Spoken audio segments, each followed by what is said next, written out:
criança ela apresentava episódios de vômito de quantidade variada e sempre de aspecto leitoso após a amamentação. Ela também referia que a criança tinha cólica e diarreia de aspecto pastoso e coloração esverdeada, sempre precedida da amamentação. Ela nega febre, hematoquesia, melena e disenteria. E ela alega também a dificuldade da criança em pegar a mama e que ela possui mamilo invertido. E também possui engordamento mamário. Por causa disso. Ela, na história patológica pregressa, negava comorbidades e alergias. Na história familiar, a mãe é viva e rígida, o pai é vivo e diabético, a avó materna vive pré-diabética, e a avó paterna vive diabética e desconhece comorbidade dos avós paternos. Na história fisiológica, os hábitos urinários relatavam uma fralda de urina por dia, aos hábitos intestinais 4 fraldas de fezes por dia, e relatou também que a criança dormia bem e acordava só uma vez por noite. Na história alimentar, ela relatou que a criança mamava de 4 a 5 vezes por dia, e ela mamava 60 ml de leite materno, mais 60 ml de NAN, com Forum, por cada mamada. E que ela retirava leite com bombinha para tentar dar para a criança, e usava o bico de silicone no mamilo.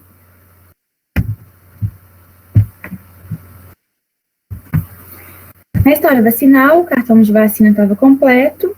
Na história gestacional, a mãe teve 3 gestações, um parto e 2 abortos.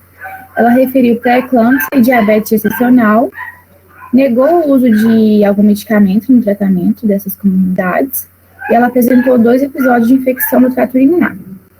Ela tratou com amoxicilina com clavulato de potássio e ao parto negou intercorrências. O parto foi normal e a criança nasceu com 2 quilos e 840 gramas e 43 centímetros de comprimento.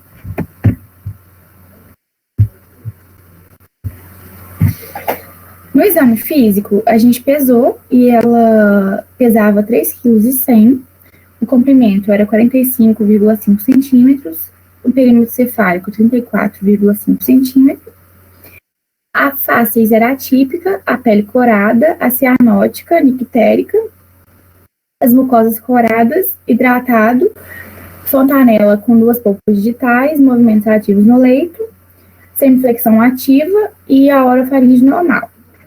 No aparelho cardíaco, o tórax era atípico, o ritmo cardíaco regular em 2 tempos, com bulhas íntegras, normofonéticas e ausência de sopro. No aparelho respiratório, o tórax era atípico, a respiração abdominal com 47 incursões respiratórias por minuto, com a expansibilidade preservada, som claro pulmonar e murmúrios vesiculares universalmente audíveis, com ausência de ruídos adventícios. No exame neurológico, a gente fez o sinal de Moro, que era presente, o reflexo plantar e palmar, que também estavam presentes, e o sinal de Ortolani, que também estava presente. Aí, a nossa primeira hipótese diagnóstica foi a do refluxo gastroesofágico fisiológico. Ele é um distúrbio funcional, gastrointestinal, que é transitório e resultado da imaturidade funcional do aparelho digestivo no primeiro ano de vida do bebê. Geralmente, esse quadro ele vai iniciar antes de 8 semanas de vida e a frequência dessas regurgitações geralmente é variável. Em 5% dos lactentes, ela tem 6 ou mais episódios de regurgitação por dia.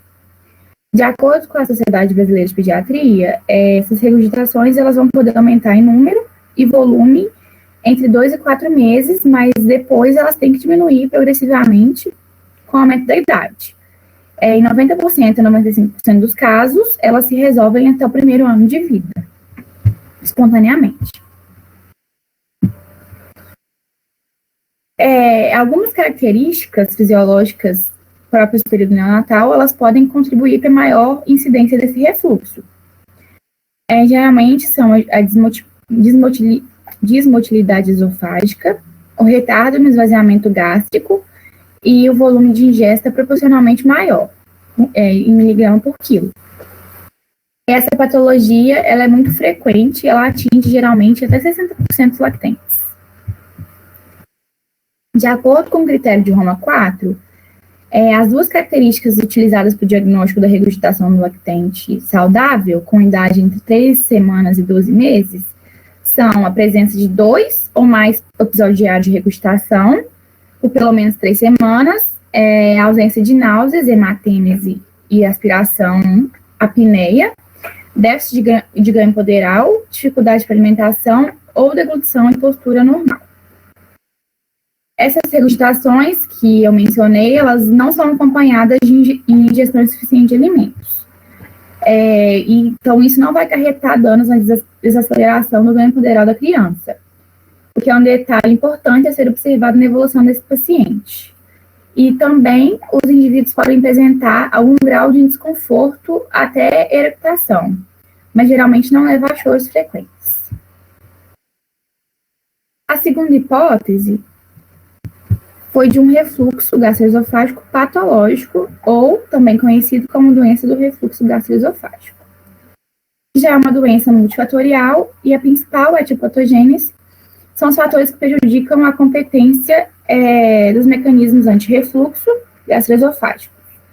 Dessa forma, vai ocorrer um relaxamento transitório do esfíncter esofágico inferior, e isso vai predispor a uma ocorrência de refluxos e, consequentemente, que podem levar à doença do refluxo gastroesofágico.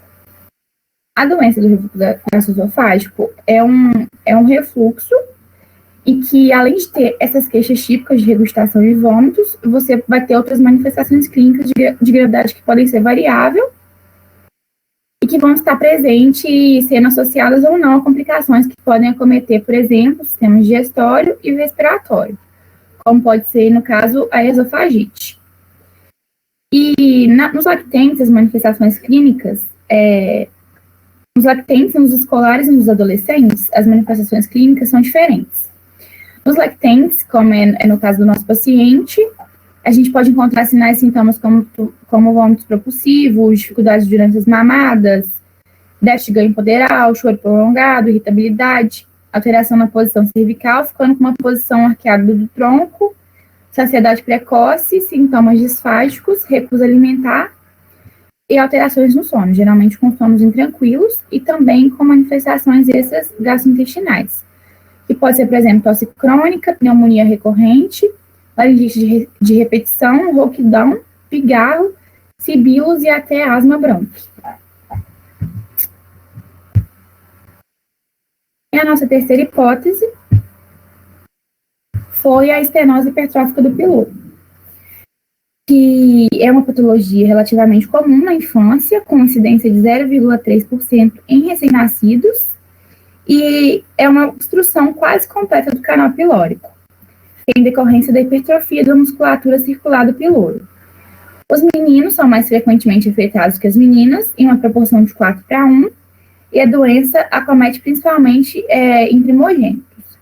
O sintoma clínico fundamental é o vômito de leite não ingerido, sendo que eles não são clorados de bile e têm início na segunda ou terceira semana de vida, que piora progressivamente em 7 a 10 dias. E apesar desses vômitos intensos e repetidos, a criança tem um apetite voraz. E frequentemente a criança se torna constipada.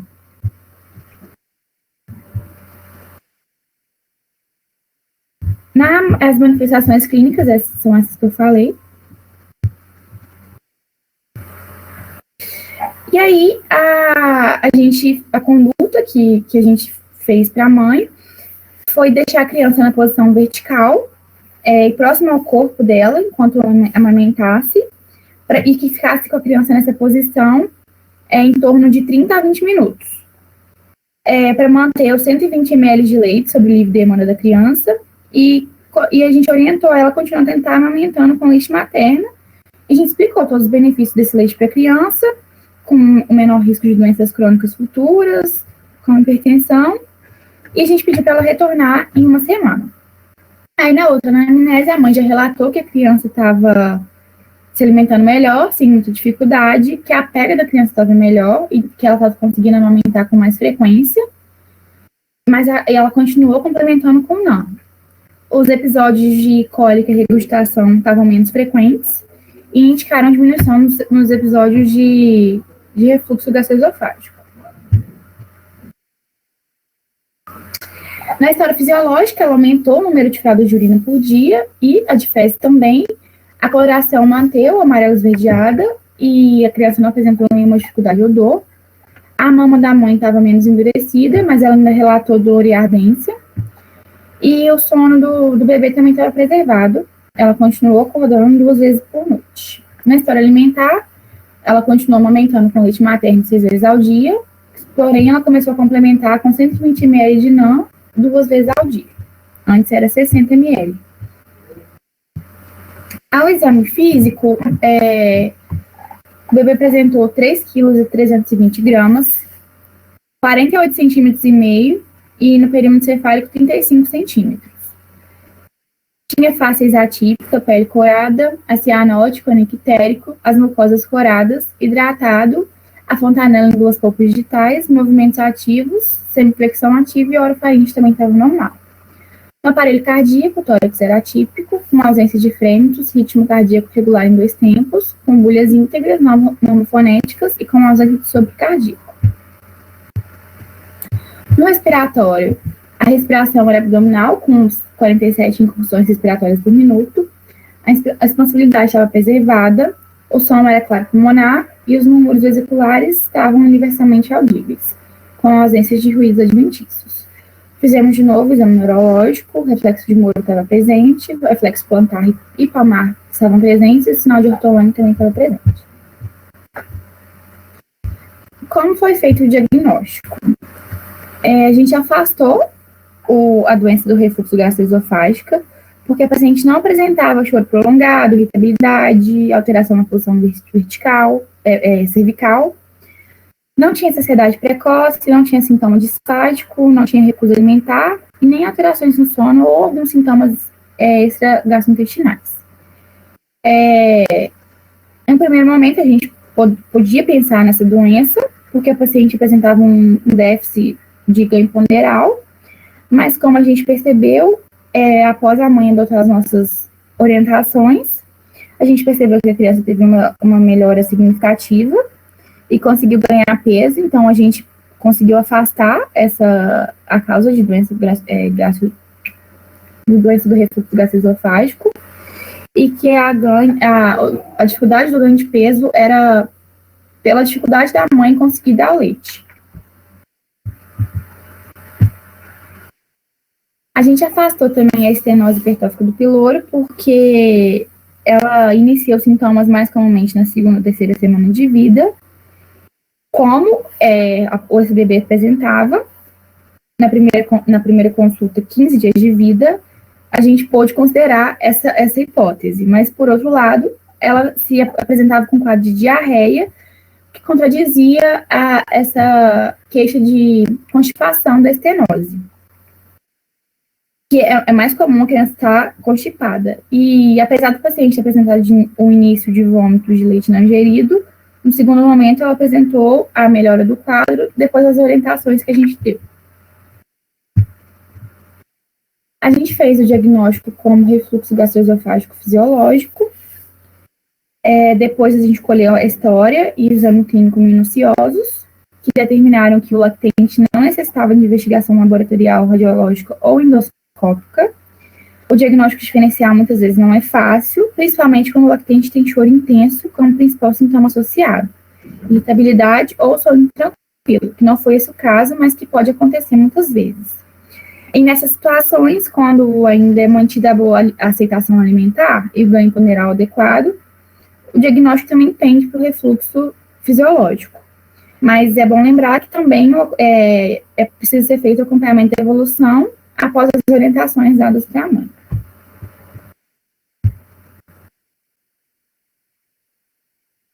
Aí, o tratamento do refluxo gastroesofágico fisiológico tem umas medidas anti-refluxos, que é como a manutenção do aleitamento por livre demanda, e é importante questionar a mãe sobre a pega e a saciedade do bebê. É importante deixar o lactente em posição vertical de 20 a 30 minutos após cada mamada, facilitando o esvaziamento gástrico e as eructações. E associando a isso, é válido fracionar as mamadas. Ou seja, mama um pouco e coloca para rotar um pouco. E volta a amamentar para evitar a superalimentação do bebê. É bom elevar a cabeceira do berço e manter o lactente no decúbito dorsal durante o sono, já que as posições de decúbito lateral e ventral podem oferecer maior risco de aspiração no material regurgitado e uma consequente morte súbita. Evitar fumar próximo ao lactente, porque a nicotina provoca o relaxamento do esfíncter esofagiano inferior, intensificando o refluxo. E tem algumas fórmulas, mas em função do alto custo e de difícil obtenção pelo SUS, não são prescritas comumente. Como resultados esperados, a regurgitação do lactente ela tende a desaparecer espontaneamente e tende a melhorar até o sexto mês de vida do bebê, que é a idade em que o lactente consegue sentar, e pela postura o refluxo vai diminuir e também ele vai conseguir ter uma maior maturidade do esfíncter esofagiano menor. Orientação e apoio familiares são os princípios fundamentais do tratamento. A compreensão pelos pais de que se trata de uma manifestação transitória pode aumentar a segurança e reduzir a tensão e estresse e melhorar a interação dos pais com o bebê. E a regurgitação do lactente gera ansiedade e aflição para os pais. Então, é importante a gente saber que geralmente eles esperam contar com intervenção medicamentosa para o controle dos sinais e sintomas dessa condição. E por isso que é importante o pediatra explicar direito e sanar todas as dúvidas familiares, ressaltando que esse refluxo é fisiológico e que é um quadro transitório e que não exige intervenções medicamentosas. Essas são as nossas referências.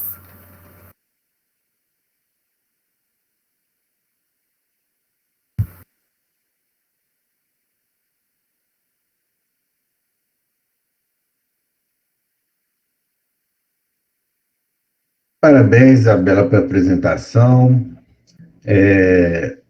Você trouxe para nós um caso muito comum na nossa atividade como pediatra.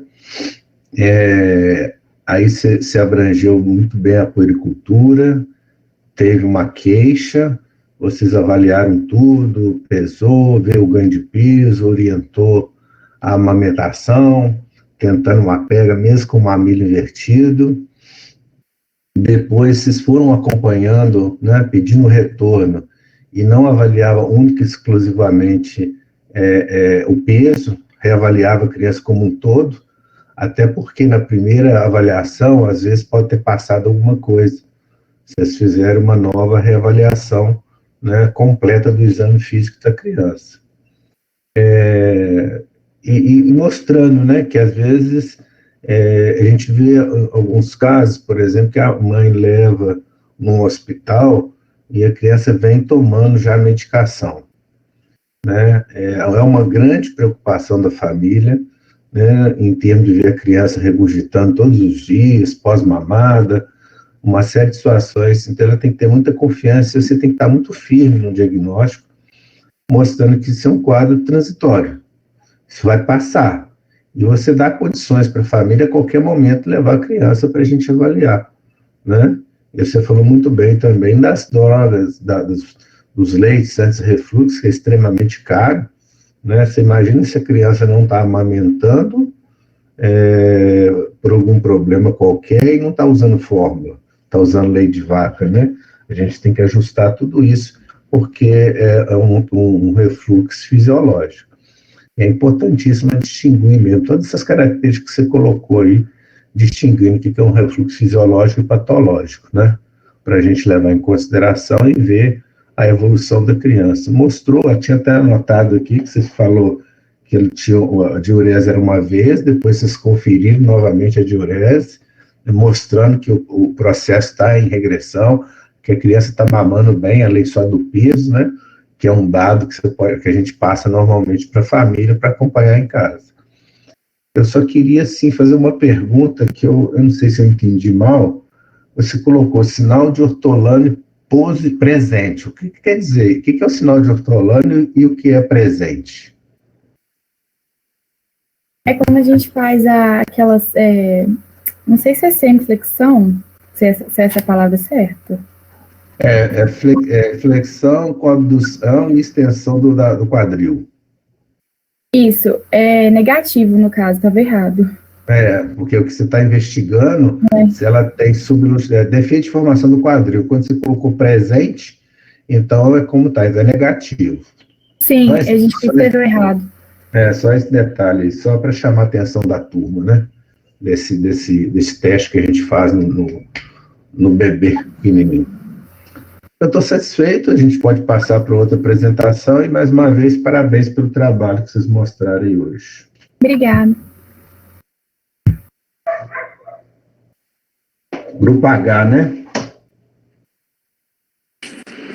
É grupo E, não? Acho que o das meninas que apresentam agora, ele é H. O seu é qual agora? Meu é E. É. Isso. Quem que vai apresentar? Sou eu. Aí eu queria só pedir para colocar a Luciana como apresentadora, porque ela que vai passar o slide para mim, por favor. Tá ok. Luciana Coelho.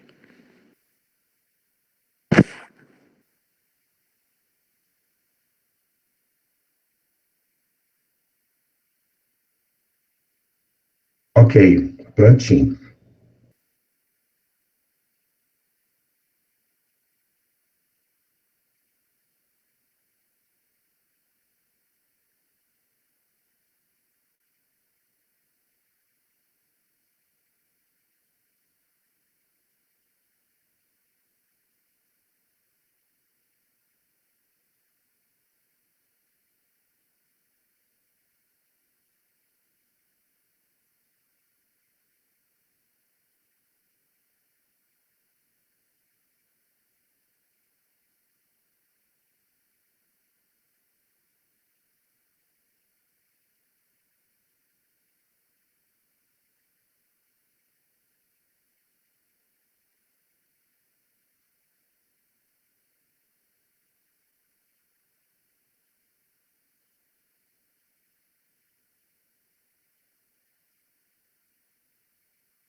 Boa tarde, meu nome é Júlia, nós somos do grupo E e eu vou apresentar agora o caso clínico que foi decorrente de uma consulta realizada no dia 16/6/2021 com o nosso professor de prática, que é o doutor Eurico. Pode passar.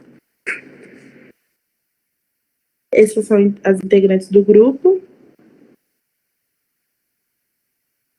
Bom, na anamnese, a gente tem a identificação, né, que é ELMB, a criança tinha 10 anos, do sexo masculino, leucodermo, natural e residente em Barbacena, estudante, e ele estava acompanhado com a mãe.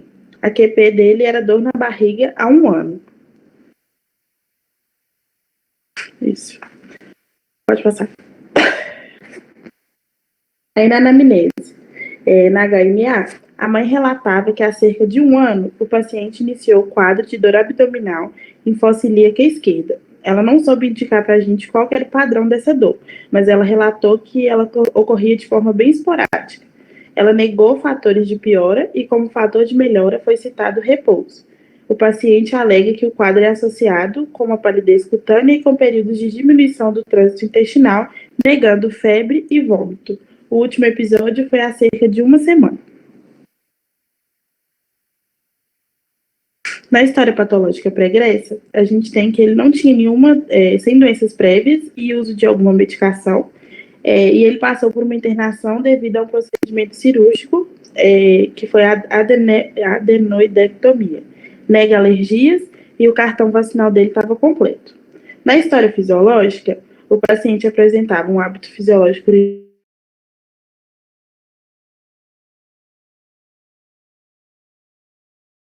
cerca de 2 vezes na semana, associado a tenesmo e dor ao evacuar. O sono da criança também era adequado e a alimentação em pouca quantidade e pobre em fibras, frutas e pouca ingestão de água. Na história familiar, o pai, a mãe e a irmã, todos rígidos, avós com história de doença intestinal, porém a mãe não soube informar direitinho essa parte para a gente. Na história social, bom rendimento escolar e boa interação com outras crianças. No exame físico, a criança apresentou na pesagem 36,065 quilos, altura 1,50 e o IMC dele deu 16,02. No exame do aparelho cardiovascular e respiratório, nós não encontramos nenhuma alteração. E no exame abdominal, sem massas palpáveis e visceromegalias. A queixa da dor à palpação profunda em fossa ilíaca esquerda estava associada a discreto hipertimpanismo nessa mesma região.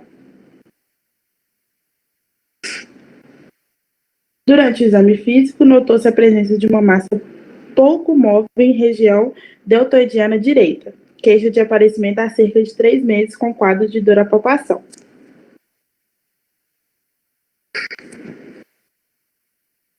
Aí a hipótese diagnóstica era de constipação intestinal e a conduta foi a de pedir uma radiografia do membro superior direito e prescrição de lactulona 5 ml 2 vezes ao dia por 2 meses, além da indicação de mudanças nos hábitos alimentares e orientações da mãe ao paciente, para melhorar essa questão da constipação da criança. Passar, Lu. Aí, depois, no retorno para avaliação da radiografia, que foi solicitada na última consulta, essa segunda consulta já foi realizada no dia 2/7 desse ano, né? E o exame de imagem revelou uma lesão cística insuflante, causando elevação da cortical óssea no terço proximal do úmero e aumento de partes moles ao redor.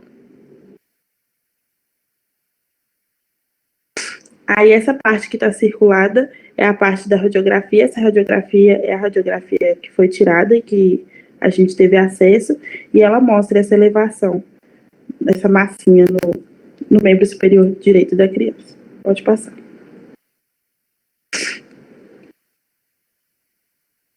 Aí, a foto da criança, né, a elevação, visivelmente, ela é bem discreta, na foto dá para ver um pouquinho, mas ao vivo ela era mais, era maiorzinha, assim, mas dá para ver um pouquinho essa elevação na parte bem deltoidiana, assim, do braço da criança. Pode passar, Lu. Aí a hipótese diagnóstica que foram levantadas seria a de trauma, a de um possível osteosarcoma ou de um osteocondroma.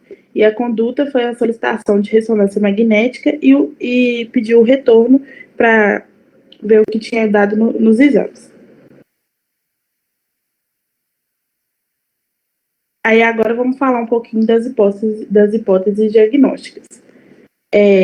Se fosse o trauma, seria sendo ele por queda ou decorrente de alguma prática esportiva, por se tratar de uma criança, né, de cerca de 10 anos, então uma fase onde a criança corre muito, ela cai às vezes.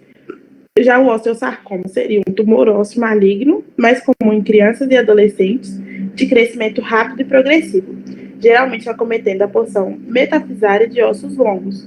O pico de incidência é na segunda década de vida, pois mais comum durante a fase de estirão da puberdade, com predomínio no sexo masculino. A incidência anual nos Estados Unidos é de 4,4 por milhão. E, nesse caso, como vocês podem ver, está bem dentro do perfil do nosso paciente. Já o osteocondroma seria um tumor ósseo benigno, de evolução lenta, que pode acometer todas as regiões do esqueleto. Porém, ele é mais comum na região metafisária de ossos longos, cerca de 76%, e seu aparecimento é, em média, entre os 10 a 20 anos de idade. E, no caso do paciente, seria caracterizado como osteocondroma solitário, que é 10% dos tumores ósseos e 35% dos tumores benignos. Pode passar. Aí, no retorno para avaliação da ressonância magnética que foi solicitada na última consulta, essa consulta foi realizada já no dia 7/7, foi até bem rápido, né, entre uma consulta e outra, e o exame de imagem revelou uma exostose óssea compatível com osteocondroma na cortical lateral da região metafisária proximal do úmero. Pode passar. Aí, devido ao resultado e descrição da ressonância magnética, concluiu-se que o diagnóstico é de osteocondroma, visto que é comumente diagnosticado por imagem, sendo raro necessidade de biópsia. e a conduta foi o encaminhamento para o ortopedista pediátrico. Aí no tratamento, na maioria dos casos, a lesão é única e a conduta é expectante com retornos sucessivos ao pediatra e ao ortopedista pela probabilidade, mesmo que pequena, de transformação maligna. Além disso, é considerado o uso de algum medicamento em relação à dor e a remoção cirúrgica está indicada se o tumor promover alguma dor ou incapacidade funcional, seja por compressão neurovascular ou limitação do movimento articular. Outra situação que também está relacionada à fratura da base do osteocondroma. Aí também necessitaria da remoção cirúrgica. E aí a conclusão que o nosso grupo tirou é que é incontestável a importância de se realizar uma boa conduta médica durante as consultas, abrangendo o paciente como um todo, para que, como ocorreu com esse paciente, tornou-se possível identificar precocemente alterações que poderiam passar despercebidas, visto que não era a queixa principal. Além disso, é essencial cogitar possibilidades diagnósticas que englobam tanto patologias comuns quanto as raras. É isso, obrigada. E essas são as nossas referências. Ok, Júlia. Você falou de doenças raras, né? Hoje, uma meta, né? Um objetivo da Sociedade Brasileira de Pediatria, cada vez mais ele está promovendo lives, artigos, para que a gente estude bastante doenças raras. Né? Elas podem ser raras, mas elas têm uma incidência que pode estar perto da gente. Então, como se mostrou aí falando de doenças raras, não só comuns como raras, é o que a sociedade brasileira está preconizando hoje. Eu só fiquei numa dúvida, não sei se eu passei batido, vocês chegaram ao diagnóstico também de constipação intestinal? Caso tenha chegado, vocês fizeram alguma conduta em relação a isso?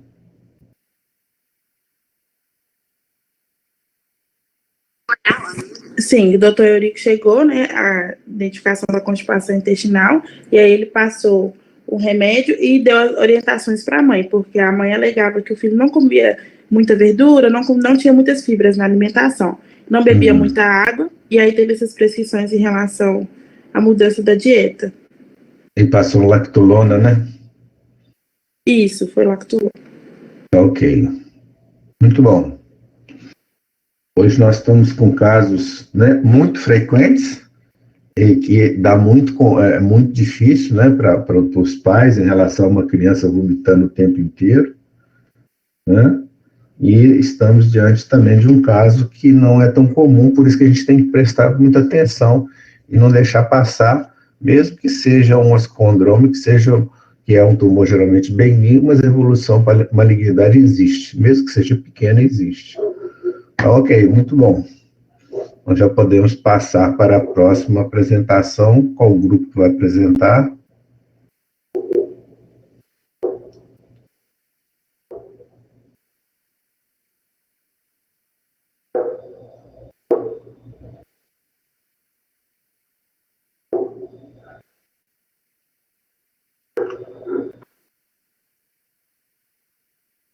Grupo F.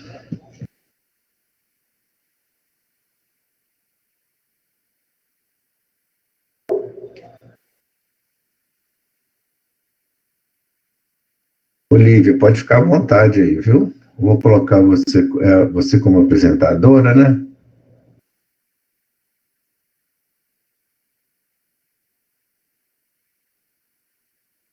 Prontinho, fica à vontade aí. Um minuto.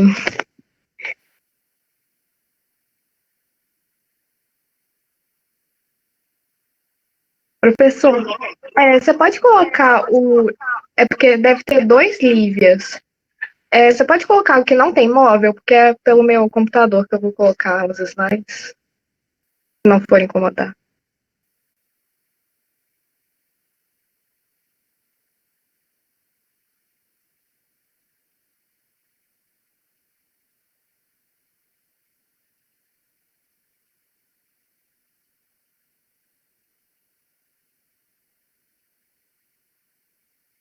Prontinho, Olivia. Obrigada.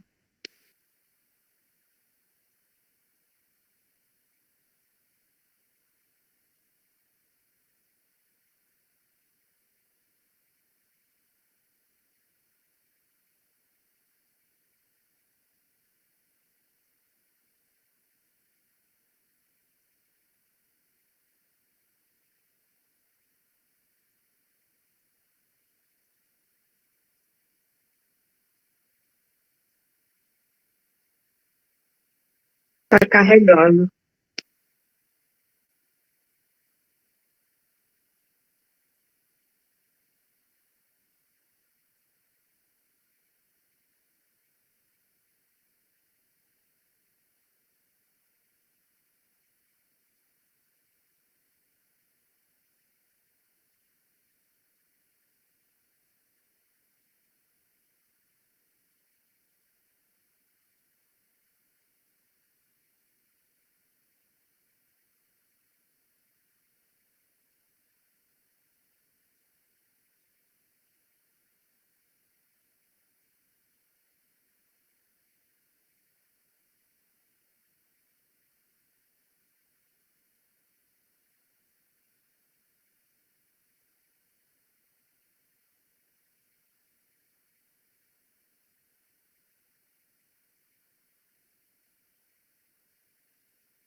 Boa tarde.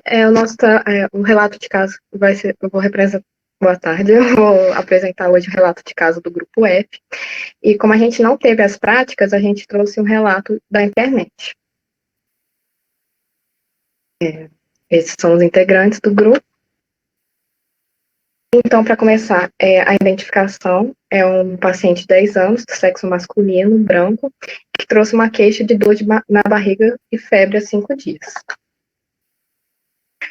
A história da moléstia atual apresenta um paciente que relata quadro de dor de forma contínua e incólica, iniciada há 5 dias na região periumbilical, irradiando para a fossa ilíaca direita. Ele alega alívio em posição de cócoras e piora com movimentação. Houve parada na eliminação de fezes e flatos há 2 dias e dificuldade de alimentação devido à inapetência. Além disso, apresentou episódios de febre de 38 graus a 42 e nega vômitos, enterorragia, melena e alteração urinária. A história patológica pregressa, ele nega quadros semelhantes anteriores e nega também doenças prévias, cirurgias, alergias ou hemotransfusões. E na história familiar, não tem histórico de câncer de colo, de vertículo de Meckel, de doença inflamatória intestinal ou de diabetes. Agora, passando para o exame físico, o paciente ele tem um estado geral regular, hipocorado e desidratado, e os sinais vitais apresentavam taquicardia, eupneico e uma febre de 39 graus. Além disso, ele apresentou alteração no exame abdominal, que apresentou sinal de Bloomberg e de Robson positivo, ruídos hidroaéreos difusamente reduzidos, dor à palpação profunda em flancos, mais intensa na região periumbilical e fossas ilíacas. E nos demais exames, nos demais aparelhos, neurológico, pulmonar, cardíaco, estão sem alteração.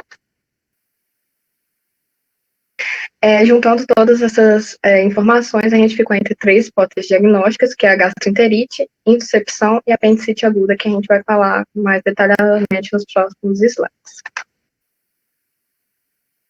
Então, a gastroenterite. O que aproxima desse diagnóstico é a dor abdominal, a febre, ele está desidratado e a inapetência. E o que afasta é por ele não ter vômito, o que é comum na gastroenterite, e porque o paciente relatou a parada na eliminação de fezes, o que na gastroenterite não condiz muito, porque normalmente ela vem com diarreia. A intuscepção, o único sintoma que aproximava mais era a dor abdominal intensa. Porém, tinha muitos fatores que afastavam, como, por exemplo, a idade, uma vez que a intuscepção ela é mais comum no 3º mês ao 36º mês de vida. Não tinha vômito e nem sangue nas fezes, o que também é comum na intuscepção, e o nosso paciente apresentava febre, o que não é um sinal desse quadro da intuscepção. E a apendicite, os sintomas todas as queixas que o paciente trouxe, tudo condiz com a apendicite. A única coisa que mais ou menos afastaria seria a ausência de vômitos. Só que, como eu vou falar mais para frente, a ausência de vômito não descarta a apendicite. Então, ela acabou se tornando o diagnóstico principal.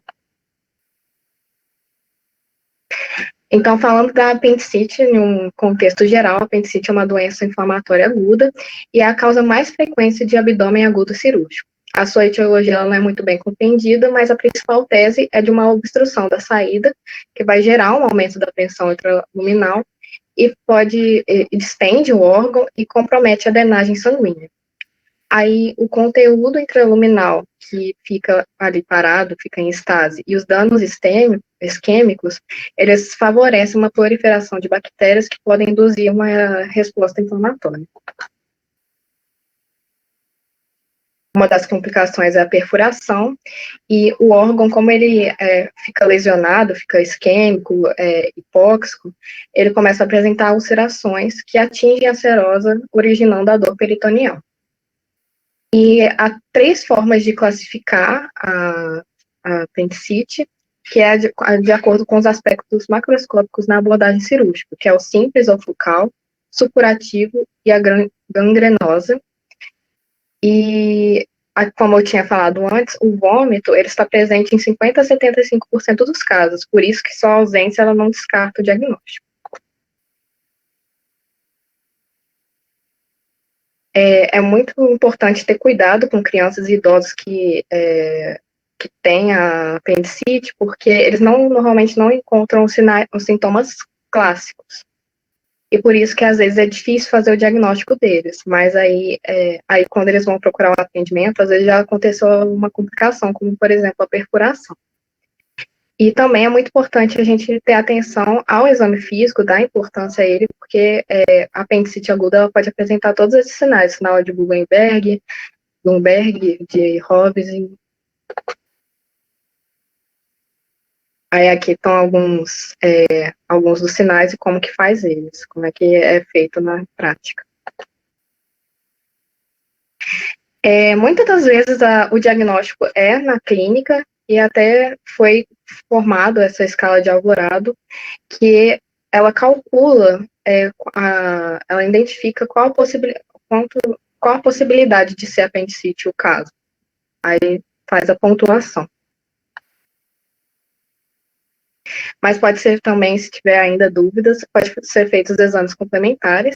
Aí no hemograma a gente vai ver a leucocitose, né, por se tratar de uma doença inflamatória, então vai ter leucocitose. A urina tipo 1 vai apresentar leucocitura e hematúria, só que ela é mais solicitada quando tem que se fazer diagnóstico diferencial de pielonefrite, por exemplo.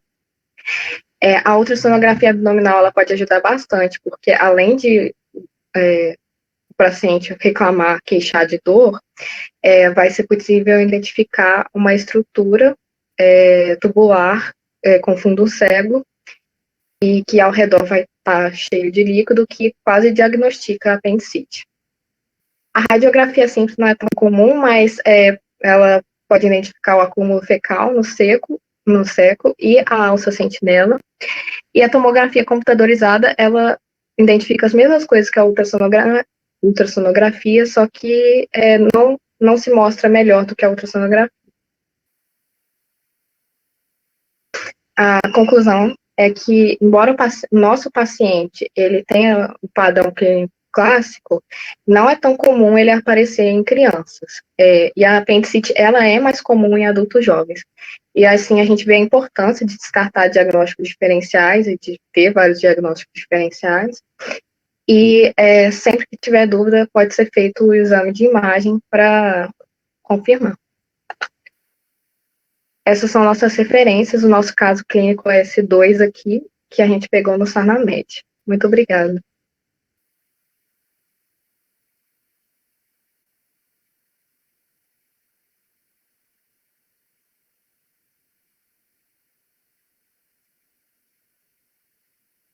Olívia, é difícil, né? Às vezes você buscar um caso, é igual quando você pega um resumo, né, já pronto para você estudar. fica difícil realmente você montar um caso que já está descrito, né, que você não vivenciou. Mas é um caso extremamente importante em diagnósticos de dor abdominal aguda, né? Ou seja, é um abdômen agudo cirúrgico ou é um abdômen agudo não cirúrgico? Esse é um grande desafio que o pediatra tem no dia a dia, até para você chamar um cirurgião pediátrico, um cirurgião também geral, para avaliar uma possibilidade de apendicite aguda, né? Cirúrgica, né? Um abdômen agudo cirúrgico. O que a gente tem que ficar sempre atento, né? Nem sempre a gente tem todo esse aparato em algum local que a gente esteja para encaminhar para o hospital, né? Ou mesmo você descartar um abdômen cirúrgico e encaminhar para casa, né? Então, o exame clínico é fundamental. Esses testes todos que você falou aí, né, da criança ter uma dor abdominal, evoluir com febre, vômitos, que pode existir ou não, pode dar, até para querer enganar a gente, às vezes, pode dar até diarreia, né? Aí você achar que é uma gastroenterite, né, que você colocou lá que não tinha diarreia, mas pode ter diarreia e ser um abdômen agudo cirúrgico. Então, é um grande desafio que nós temos no dia a dia nosso, principalmente quando você está na urgência, emergência, chega uma criança com dor abdominal, para que você faça. Então, esses testes todos que você mostrou é importante. Rufsing, Bloomberg, né, descompressão dolorosa, sinal do calcanhar, que quando a criança pisa no chão, ela sente muita dor, a posição antiálgica, tudo isso é importante. É lógico, a gente já viu casos de livro de apendicite, clássicos, né, e tem aqueles que você só descobriu, mesmo com ultrassom feito com um profissional experiente, com um pediatra do lado, que eu já fiz isso, com um cirurgião do lado e com um ultrassonografista de alto nível, a gente chegar e falar assim, ó, só sabemos que é um abdômen cirúrgico, tem que abrir. Vamos fazer uma laparotomia e lá, na hora do ato cirúrgico, é que a gente identificou que realmente era um apendicite. Uma outra orientação que a gente tem que transmitir para vocês, dentro do possível, lógico, todo caso que eu tive até hoje de suspeita de abdômen agudo, eu comecei na avaliação clínica, se houve necessidade da laboratorial, né, a gente fez, e foi para o bloco cirúrgico e eu fui também. Ou seja, eu suspeitei, eu fiz exame complementar e eu vi o ato cirúrgico confirmando aquilo. Isso nos dá um respaldo muito grande para novos casos que poderão surgir, né? Que a gente vê que nem todo caso é capa de livro. Então, vem alguns que são extremamente difíceis.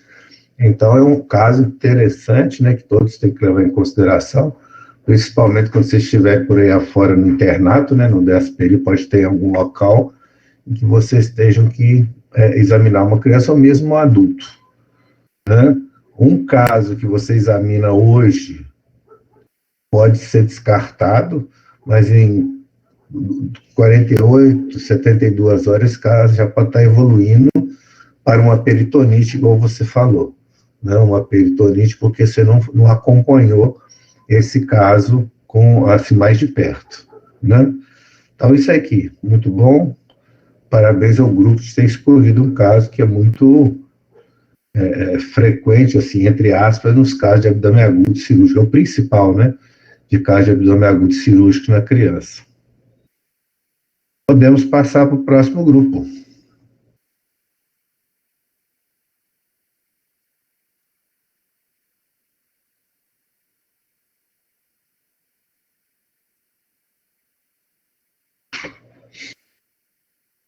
Grupo G. Helena que vai apresentar, Helena? Eu vou colocar você como apresentadora aqui.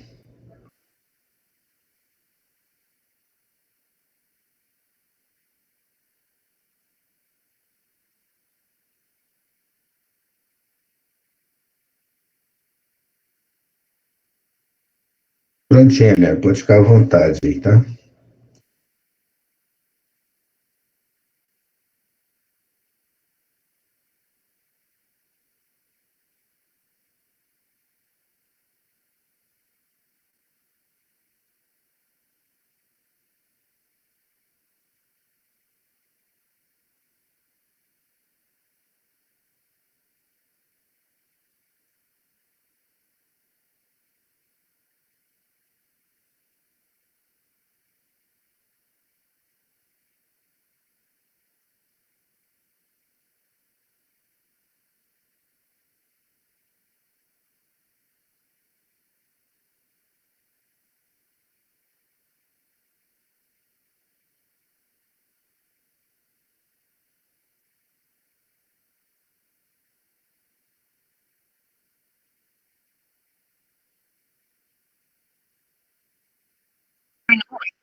Professor, você já me colocou como apresentadora?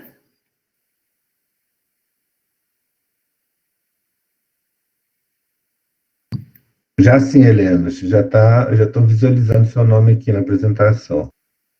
É que ainda não apareceu o negocinho de colocar o slide. O grupo anterior não tem que tirar o deles, não? Ah, é, tem isso. Eles têm que tirar.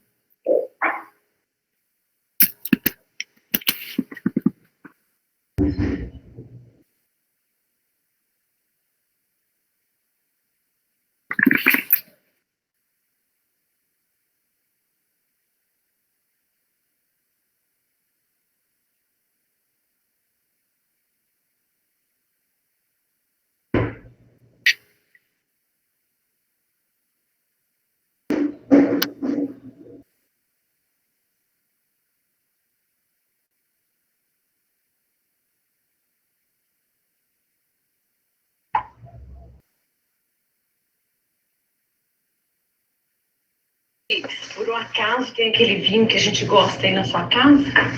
Pra dar uma tomadinha hoje? Diz a sua filha que não tem, não. Em casa nós está até de bebida alcoólica. Nós estamos geração saúde agora.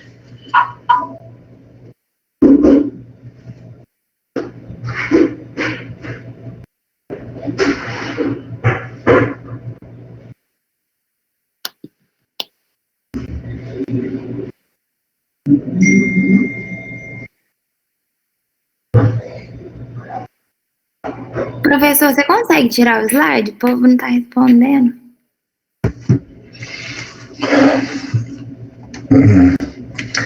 Não. Quem tem que tirar o pessoal, a turma do grupo anterior. Olivia,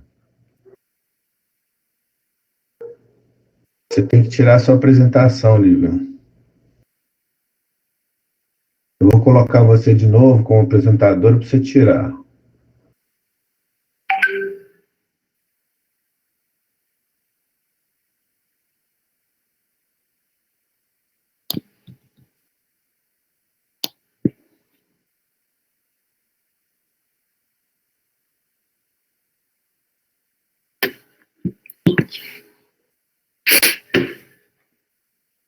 Vê se você consegue, Lívia.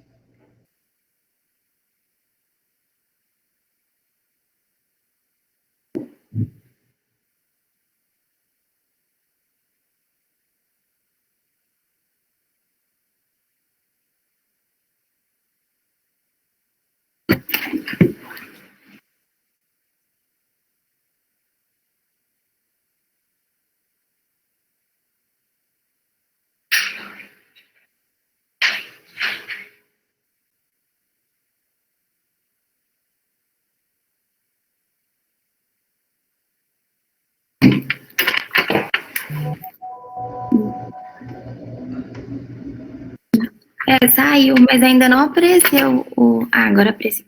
É porque agora eu voltei você como apresentadora novamente. Isso, agora deu.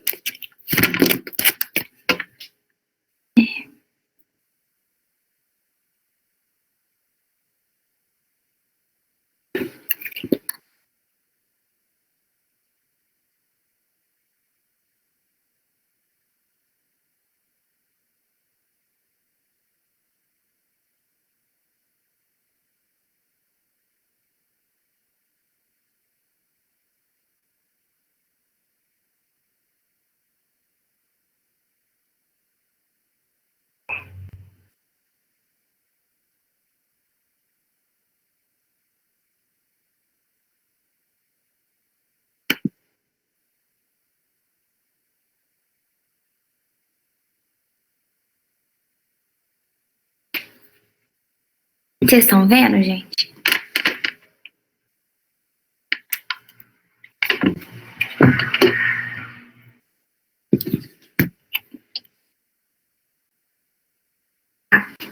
Então tá, gente, desculpa a demora, boa tarde. Eu vou estar apresentando o caso clínico de pediatria e esses são os integrantes do nosso grupo. Então, começando sempre pela anamnese, né? O caso aqui ele é apresentado, ele se trata de uma consulta ambulatorial de uma criança de 4 aninhos, leucoderma natural e procedente de ressaquinha, acompanhada pela mãe, que entende ser de alta confiabilidade. E a queixa principal dessa criança foi de dor para fazer xixi e febre há 2 dias. A mãe relata na história clínica que há 48 horas a criança iniciou com um quadro de febre intermitente, de temperatura axilar de 39 graus, acompanhada de hiporexia, que significa que a criança ela começou a comer menos, e nesse meio tempo a criança apresentou disúria, dor para urinar e urgência miccional. A mãe informou ainda que essa já é a 3ª vez os sintomas parecidos e que os 2 diagnósticos anteriores eles foram infecção do trato urinário, sendo que o primeiro episódio apareceu aos 3 anos de idade. Em ambos os casos, não foi realizado exames complementares para diagnosticar a etiologia. E aí o tratamento ele foi com amoxicilina de maneira satisfatória, que acabou acabando com os sintomas. Porém, a criança sofre frequentemente com incontinência urinária, mas a mãe acaba relacionando isso com a idade. A história do nascimento. A criança nasceu de parto normal, com nota 9 na escala Apgar, indicando boa vitalidade, pesando quase 3,5 kg e medindo 50 centímetros. O perímetro cefálico registrado foi de 34 centímetros e não houveram intercorrências na gestação. E o cartão de vacina, ele está em dia. A história familiar da paciente não apresenta quaisquer doenças hereditárias dignas de nota. Todavia, a mãe relata episódio de refluxo vesicoureteral na infância que regrediu espontaneamente. E em relação aos hábitos de vida e condições socioeconômicas, a família apresenta estável. A alimentação é balanceada e é a mesma que a criança segue, sendo essa normocalórica, normoproteica e normolipídica. O aleitamento materno exclusivo foi realizado até 4 meses de idade e associado ao uso de fórmula até os 6 meses. Nesse caso, as hipóteses diagnósticas em análise foram disfunção miccional neurogênica, pielonefrite aguda e refluxo vesicoureteral. No exame físico, a criança se apresentava hidratada, anictérica e cianótica. A frequência cardíaca era de 145 bpm e respiratória de 30 incursões por minuto. O aparelho respiratório estava saudável, com rumor vesicular e fisiológico presente, sem alterações, assim como no aparelho cardiovascular, abdômen e genitália. As extremidades também elas não apresentavam alterações dignas de nota. Foi solicitado hemograma, urocultura, exame de urina rotina, ultrassonografia do trato urinário e cisto-uretrografia. Agora, no hemograma. O hemograma ele apresentava quase que por completo dentro dos valores de referência, apenas com hematócrito ligeiramente elevado. Plaquetas dentro do valor de referência, leucócito, proteína C reativa e creatinina sérica. O exame de urocultura ele foi essencial para a confirmação da infecção pela bactéria Proteus mirabilis. Já no exame de urina rotina, foram encontrados alguns sinais de infecção, como positivo para bacteriúria e muco. E havia ainda hemácias, 10 por campo, e o pH ácido registrado de 6.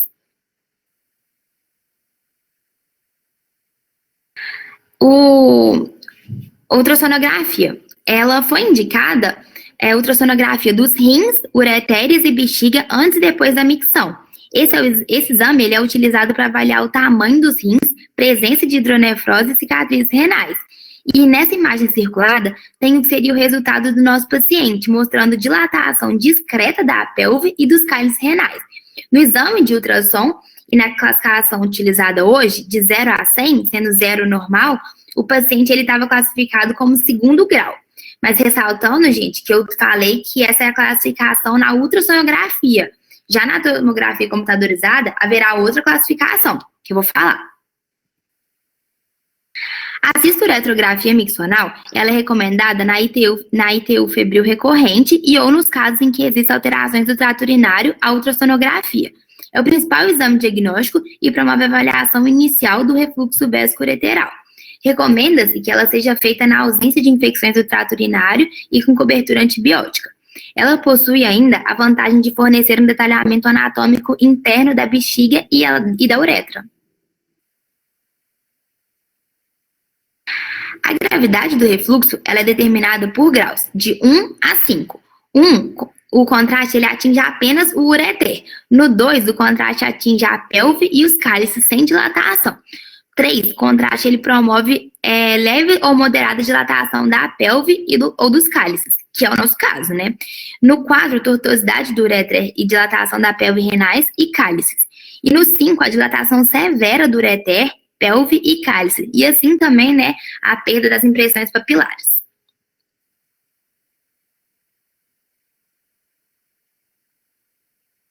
A justificativa de exclusão das hipóteses diagnósticas. A partir da realização dos exames de imagem, os achados falados anteriormente sugerem mais o diagnóstico de refluxo vésico-ureteral. Na bexiga neurogênica, o ultrassom iria sugerir um espessamento das paredes vesicais e a presença de divertículos. E na cistoretrografia, iria sugerir também a dilatação do colo vesical e da uretra proximal, o que sugere dissinergia vésico-esfinteriana. E na pielonefrite, apresenta sintomas mais específicos além da febre, como vômitos, dor no flanco, no toque, e no exame de urina rotina revelaria piúria e a presença de cilindros. E o PCR ficaria elevado, assim como a creatinina, né? Porque a gente já estudou isso. E no diagnóstico final. O diagnóstico final do nosso trabalho é o refluxo vésico-ureteral mesmo, que é quando ocorre o fluxo retrógrado de urina da bexiga em direção aos ureteres e rins. Conforme o grau de refluxo e a severidade das alterações, a doença ela pode ser graduada de 1 a 5, né, da menor para a maior intensidade. No nosso caso clínico, o refluxo vésico-ureteral é o de grau 3. O diagnóstico pré-natal da doença pode ser feito através da evidência ultrassonográfica de hidronefrose fetal, enquanto o diagnóstico pós-natal geralmente é feito após a ocorrência de infecção do trato urinário. E a epidemiologia. O refluxo ureteral é a malformação congênita das vias urinárias mais comum na infância, de 1 a 2% da população pediátrica, sendo de 30 a 40% crianças com ITU. A maioria dos pacientes apresentará a resolução espontânea do refluxo ureteral, até como a gente falou anteriormente que tinha acontecido com a mãe do paciente, porém, alguns deles podem evoluir ainda com infecções do trato urinário de repetição e formação de cicatrizes renais, que podem ocasionar insuficiência renal crônica, que é o que a gente tenta evitar. E esse é o objetivo principal do tratamento, é a prevenção do dano renal, e pode ser realizada com a utilização de antimicrobianos ou com tratamento cirúrgico. A terapia escolhida nesse caso foi a profilaxia antimicrobiana, com nitrofurantoína na dose de 2 mg por quilo por dia. E a profilaxia com os antibióticos ela tem o objetivo de manter doses na bexiga suficientes para impedir a multiplicação bacteriana no trato urinário. E vale ressaltar que alguns inconvenientes do uso prolongado de antibióticos são a baixa adesão e a presença de efeitos colaterais. As indicações, né, de profilaxia medicamentosa pela Sociedade Brasileira de Pediatria são para todas as crianças com refluxo vésico-ureteral até seu desaparecimento espontâneo ou pela realização da correção cirúrgica, né? Ou então até completar os 5 anos de idade. O tratamento profilático utiliza 1/4 da dose convencional do medicamento. E a parte boa é que o preço do medicamento nas farmácias, ele varia de R$ 8,50, uma caixa com 28 cápsulas, mas ele também vai estar disponível no SUS. E além do tratamento profilático, é muito importante que o médico ele faça um acompanhamento periódico da criança, por meio de exame como ultrassonografia e cistoretrografia miccional. Além disso, também deve ser feito o acompanhamento laboratorial de ureia e creatinina sérica, para a gente poder estar avaliando a função renal do paciente. E esses exames, gente, eles devem ser feitos pelo menos uma vez por ano. Os resultados esperados. Os pacientes com refluxo vésico-ureteral de baixo grau e com infecções urinárias de repetição, eles tendem a resolução espontânea do refluxo, com uma boa evolução renal a longo prazo, de forma que a indicação cirúrgica ela fica mais reservada para os pacientes com refluxo de alto grau ou então com algumas outras complicações clínicas, né? E essa figura aí é uma figura muito interessante que a gente achou, que é sobre um estudo que foi realizado no Brasil mesmo, envolvendo 511 crianças portadoras de refluxo vésico-ureteral. E as curvas mostram a probabilidade de resolução espontânea do refluxo de acordo com o grau. Aí eu não sei se está dando para ler direitinho, mas a linha preta é o refluxo de grau 1, a vermelha 2, a azulzinha é 3, a verde 4 e a roxinha 5. E mostrando exatamente o que eu falei, que quanto menor o grau do refluxo, maior a chance de resolução espontânea. E sendo assim, a nossa conclusão para o caso é que é esperado que com tratamento profilático e acompanhamento periódico, a condição do paciente ela tenha uma regressão espontânea.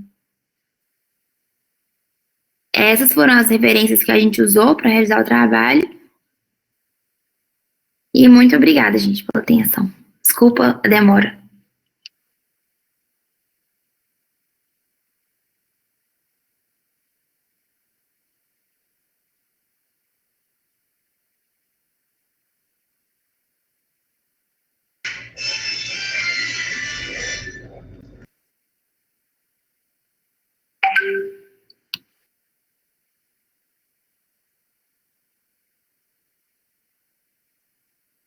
Nós,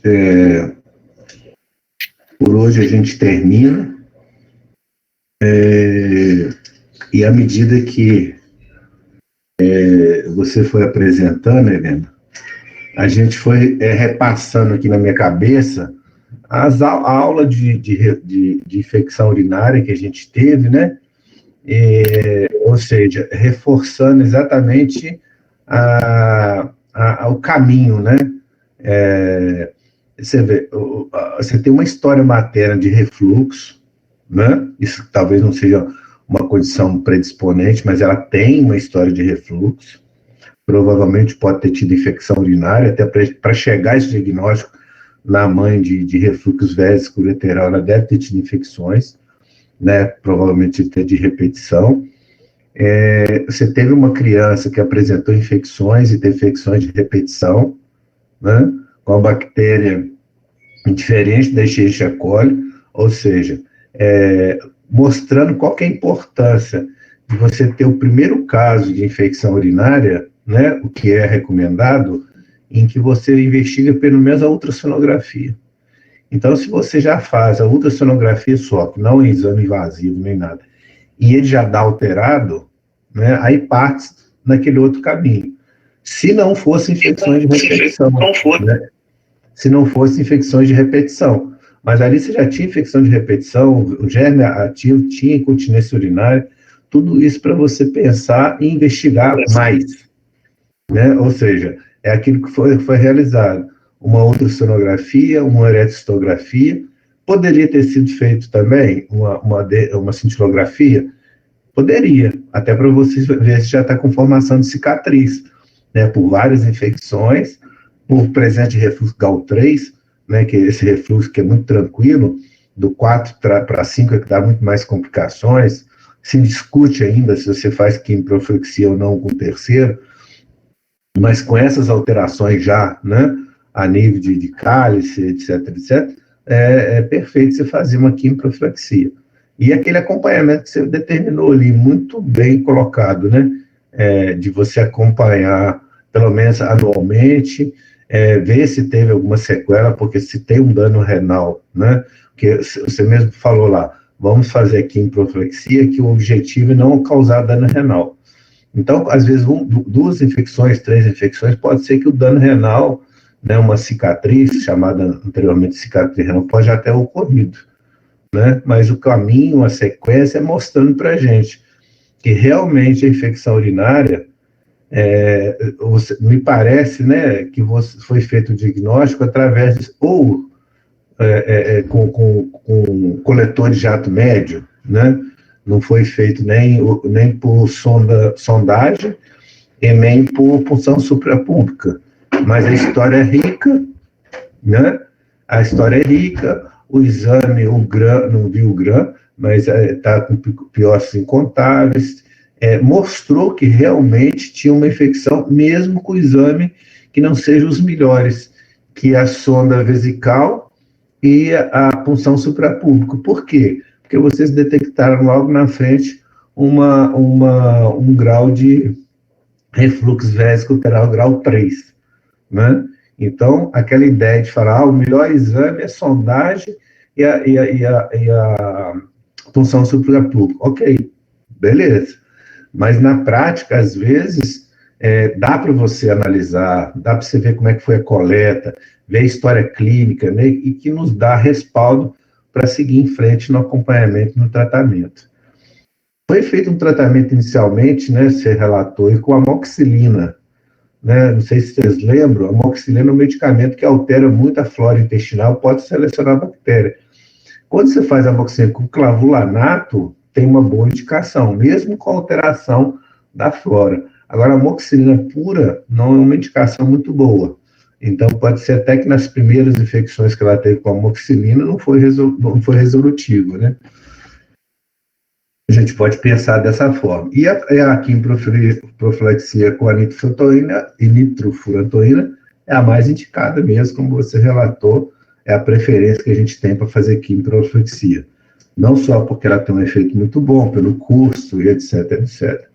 Então, parabéns pela apresentação, parabéns por vocês trazerem esse caso de infecção urinária também, que é um caso que a gente, no dia quando a gente conversou sobre isso, que não tem um consenso, né, na literatura sobre a investigação por imagem, e nós observamos uma sequência que realmente chegou a um diagnóstico conclusivo, né, de uma infecção urinária, de repetição, com alteração com refluxo vesicouteral, possivelmente pode ter tido ou não uma cicatriz renal. Ok? Espero que vocês tenham tirado proveito da apresentação de todos. Foi muito enriquecedora, né, as apresentações dos casos. E só um detalhezinho que eu gostaria de colocar nas apresentações de todo mundo, de todos, de uma forma geral. Primeiro, façam tudo para não identificar o paciente, porque às vezes se fala assim, ALM, nascida 15 dias, proveniente de Santa Bárbara do Tuguro, quer dizer, aí é um jeito de identificar a pessoa. Nasceu na Santa Casa, então tudo isso, não há necessidade para falar que é um parto hospitalar, o paciente mora em zona rural, etc, etc, etc, para a gente não conseguir identificar. E uma outra coisa fundamental, qualquer apresentação que você faça, né, qualquer pesquisa que você faça, você tem que ter o consentimento livre e esclarecido, né, com os familiares para a apresentação do trabalho. Eu estou falando isso de uma forma geral, tá?